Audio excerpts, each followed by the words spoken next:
Justice, le dossier du mouillage à Moorea rebondit. Mercredi, le tribunal administratif a annulé l'arrêté du pays qui réglementait le stationnement des bateaux sur l'île Sœur. Un vice de procédure pointé par la juridiction après le recours déposé par l'association des voiliers de Polynésie.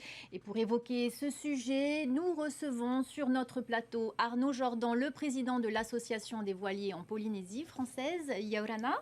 Yorana Vaimiti.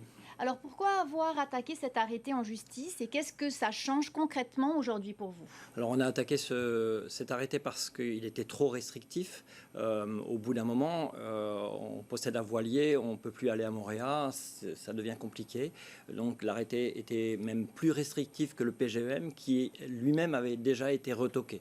Donc au bout d'un moment, tout simplement la décision de justice, c'est de dire mettons-nous autour d'une table avec le port autonome, le pays, l'État s'il le faut. Catherine Chabot, qu'on a rencontrée récemment, était assez ouverte à ce propos. Et discutons véritablement de ce qu'on peut faire. Oui, il y a beaucoup de voiliers, mais oui, c'est plutôt une chance plutôt que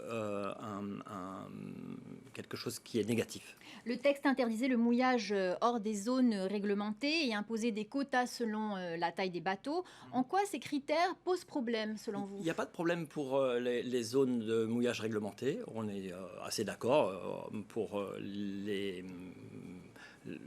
la taille des zones, etc. En revanche, il y a des zones où c'est zéro, alors qu'il y a actuellement 20 voiliers et en saison 30 voiliers. Je pense par exemple à la plage publique à Taïamanu, en face de la plage publique à Montréal. C'est une zone qui pose problème parce qu'elle est très fréquentée par les voiliers et aussi par d'autres prestataires touristiques. Donc il faut la partager, c'est sûr, mais au moins les voiliers qui étaient là ne sont pas nuisibles. Au contraire, ils permettent que la vitesse des prestataires touristiques ne soit pas extrêmement grande devant la plage publique. On se souvient d'un jeune Anglais qui était mort à cet endroit. Alors justement, ça ressemble à quoi le quotidien aujourd'hui quand on vit ou qu'on voyage sur un voilier en Polynésie? C'est devenu si compliqué? Alors c'est devenu compliqué pour plusieurs raisons, mais c'est devenu compliqué à plusieurs niveaux. Il y a des voyageurs au long cours qui entrent en Polynésie. Je les estime à environ 800 par an. Et ces voyageurs vont tour à tour visiter les Marquises, puis les Tuamotu, puis les îles sous le vent et repartir par Bora Bora. Mais c'est quelque chose qui va prendre 1 an, 2 ans, 3 ans peut-être. Et ces touristes au long cours, c'est plutôt une chance que vraiment une nuisance. Maintenant, vu de la Terre, évidemment, on voudrait qu'il y en ait de moins en moins. Et si on demande aux maires de réglementer, à ce moment-là, on se trouve dans la position de dire j'en veux de moins en moins. Alors que c'est plutôt une chance. Alors pourquoi est-ce que c'est une chance? Ça rapporte environ entre 4 et 5 milliards par an.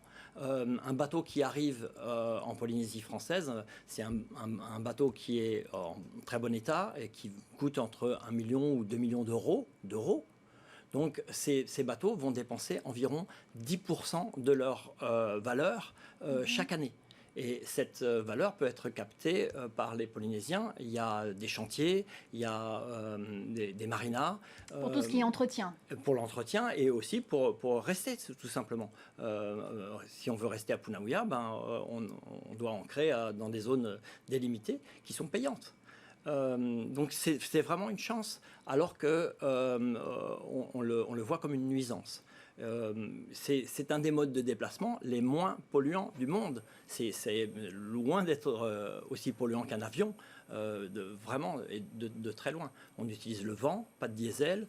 Vraiment, je me demande ce qu'on nous reproche. Alors pour vous, il y a trop de restrictions et pas assez de structures d'accueil. C'est ça finalement le fond du problème?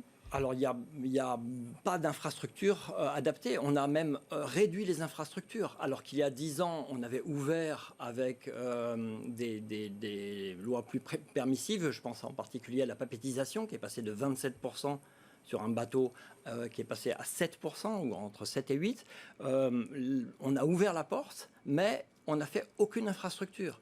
Je prends l'exemple de l'aéroport. À l'aéroport, on avait 50 mouillages permis et payants. Et maintenant, on a encore 50 bateaux, toujours là, parce qu'on ne va pas les effacer d'un trait de plume, mais ils ne payent plus parce qu'on a enlevé les mouillages. Donc on enlève des infrastructures au lieu d'en construire. Ce serait vraiment, c'est le contraire qu'il faudrait faire. Il faut vraiment augmenter les infrastructures de façon à pouvoir recevoir dignement ou agréablement la grande plaisance.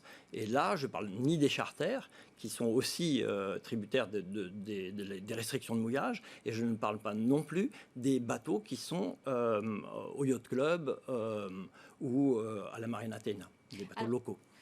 On sait qu'une partie de la population locale voit parfois d'un mauvais œil votre présence sur le plan d'eau. Comment on fait pour apaiser les relations? Nous, on a construit une charte et on arbore un pavillon. Alors ce pavillon, il s'appelle Éco-Océan et on essaye de dire que les gens qui arborent ce pavillon ont des attitudes responsables envers les gens, envers l'écologie. Évidemment, ils essayent de respecter les mouillages quand ils ne sont pas trop restrictifs.